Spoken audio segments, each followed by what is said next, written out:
Assalomu alaykum, hurmatli obunachilar, aziz yurtdoshlar. Mana Qashqadaryoda bir ziyoratgohga keldik.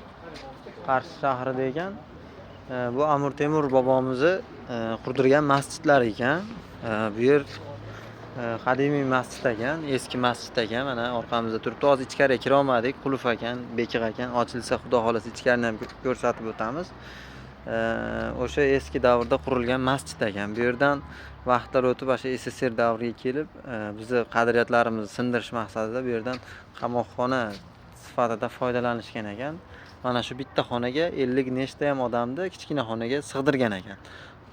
Mana shunday joylardamiz. Hozir mana ziyorat qilgani keldik. Ichkari bekiq ekan, prosta ichkariga kira olmadik.